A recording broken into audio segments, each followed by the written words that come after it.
Je pouvais pas vous faire attendre, cette vidéo vient de sortir il y a quelques minutes. C'est la société Unitree et ce qu'on y voit, ça n'est ni plus ni moins que ce qu'on pourrait avoir dans tous les films de science-fiction qui mettent en scène des robots animés en 3D qu'on a vu jusqu'avant. Tellement il a une richesse et une complétude de mouvement. Là, premièrement, ce qu'on voit quand même, c'est c'est un mini-robot. C'est-à-dire que là, on voit à côté d'un humain, déjà, bon, il est tout petit. Donc déjà, effectivement, on comprend qu'ils ont réussi à mieux l'équilibrer du fait qu'il soit de plus petite taille. Apparemment, les experts me disaient que c'était plus facile quand les robots étaient plus petits. Bon, il n'en est pas moins vrai que le truc est absolument bluffant, quoi. Je veux dire, les progrès entre ça et puis la légèreté, là, quand il le porte, c'est incroyable. Donc certes, c'est encore un petit modèle, certes, on n'est pas encore sur un produit totalement taille humaine, mais 16 000 $, Unitree annonce un prix de vente à 16 000 $ pour un produit fini.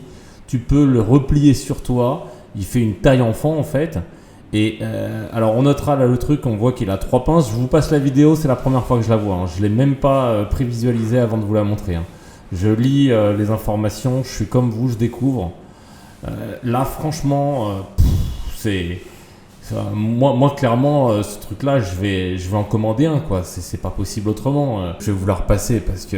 Donc ils disent bien pas d'accélération, donc tout ce qu'on voit en plus c'est temps réel, parce que moi au début j'ai cru qu'il y avait des séquences accélérées. Bah, apparemment c'est pas le cas. Donc quand on voit la souplesse, mais il ferait pas lire les meilleurs gymnastes tellement le truc arrive à avoir une souplesse. Et puis on imagine facilement que maintenant l'agrandir de 30% c'est rien, quoi. C'est juste une question de quelques semaines ou quelques mois. Bon là on dirait quoi? Allez, on va dire qu'il doit faire 1 mètre, 1m20, 1 mètre. Bon, vous me direz en commentaire ce que vous en pensez. Mais moi là franchement, en plus, alors là c'est marrant, par contre on le voit avec des gants. Donc on imagine que sur ces vidéos, les mains sont pas finies, donc ils lui ont mis des gants, parce que du coup il a pas les doigts. S'il avait les 5 doigts qu'on voit sur les gants, il nous l'aurait montré. Mais là, la façon dont il le porte, c'est... Enfin, vous me redirez en commentaire, parce que là je vous fais vraiment la vidéo à chaud. En plus il présente ça avec un fond en pièces détachées. Donc là on voit le fameux Nvidia Omniverse sur lequel ils entraînent la machine. Et là pareil, on est sur du x1 original speed. Truc, il est en train de casser des noix. Mais vous imaginez la force qu'il a déjà pour faire ce qu'il est en train de faire. Et c'est un robot qui est vendu là maintenant 16 000 $. Donc Elon Musk qui disait que son robot il pourrait peut-être le vendre 20 000 $, bah là les Chinois l'ont dépassé, quoi. Sachant qu'il disait ça dans un temps, dans un temps lissé. Je vous le repasse encore une 3e fois parce que là, en plus les images sont HD. Autant la vidéo d'Atlas, là, le dernier Atlas, il ressemble beaucoup au dernier Atlas, là, le nouvel Atlas électrique, ça c'est clair.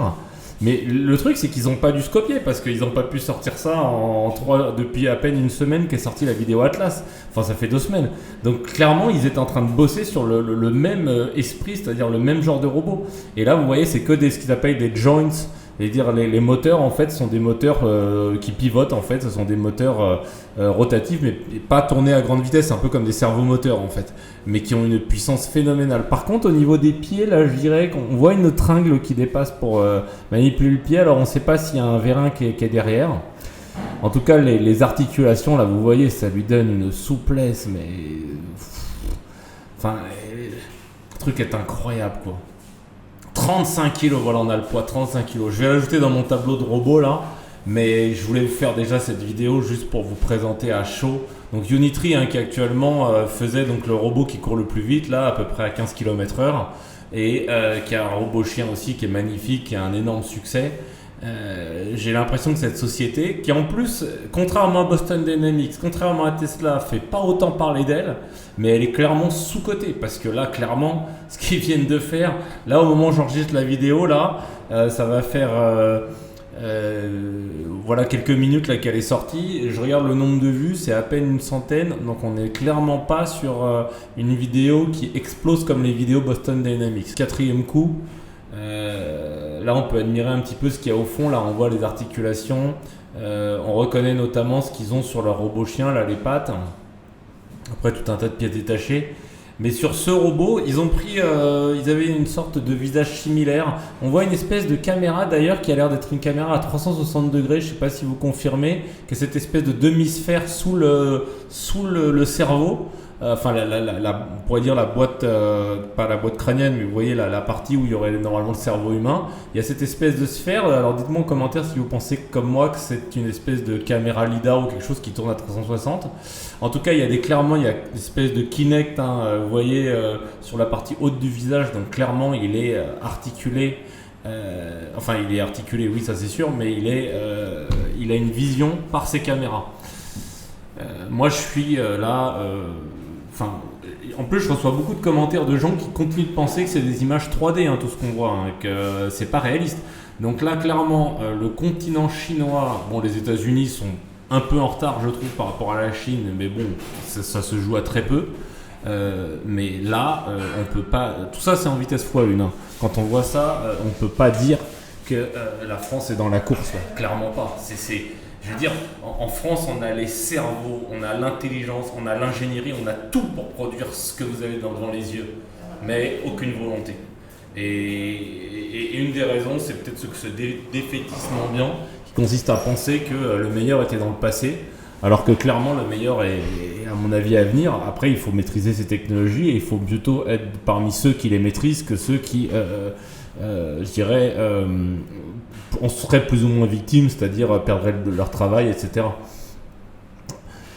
Donc ça me laisse sans voix là. Vraiment, la dernière vidéo que je vous ai sortie, en plus là, je suis toujours en plein déménagement là, comme je vous racontais, parce que j'ai des travaux qui sont en cours, c'est pour ça qu'il y a un peu d'écho là quand j'enregistre.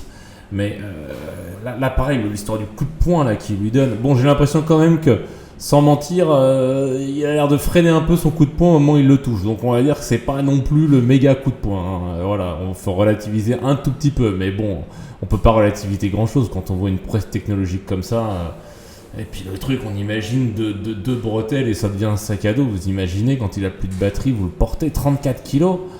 Moi, je suis habitué à tout ce qui est... Je connais bien les produits de mobilité électrique, tout ce qui est trottinette, monoroue. Je peux vous dire que ça pèse exactement ce type de poids et c'est loin d'être des robots qui marchent, hein. C'est juste des engins avec un seul moteur qui fait tourner une roue là. Vous imaginez le nombre de moteurs et tout, et malgré tout on arrive à ce poids. Bref, enfin voilà, je vais vous stopper la vidéo à la fin de cette dernière. Mais là bon, ça laisse sans voix quoi. On peut même pas résumer tout ce qu'il fait là entre faire sauter le toast à la poêle, là, mettre un coup de soudure, taper avec un marteau. On va regarder juste après, là il y a une image en HD, donc là bon on imagine qu'il est censé être en position de repos. On voit quand même cette espèce de pack batterie à gauche de son torse. Ça a l'air d'être un élément standardisé, on imagine que c'est des batteries rackables, qui fait que ça lui donne encore plus de souplesse, parce que vous imaginez, il travaille dans une usine, vous lui retirez sa batterie, vous lui en remettez une et il est reparti instantanément. Donc là en fait, on voit la partie joints, c'est-à-dire tout ce qui est les moteurs d'articulation. Et il y en a un sacré paquet. Là dans la description il parle de 23 à 34. On ne sait pas pourquoi il laisse autant de possibilités, mais en tout cas on voit qu'il a énormément d'articulations et que c'est, comme je vous disais à la vidéo précédente, ça reste des énormes puissances. Et on le voit d'ailleurs quand il frappe là sur la noix, etc. Bon, en tout cas, si la vidéo vous a plu, n'hésitez pas à liker, à partager, à vous abonner. Moi, je suis à fond dans la robotique, comme vous le savez là depuis plusieurs mois. Et je vous dis à la prochaine. Ciao!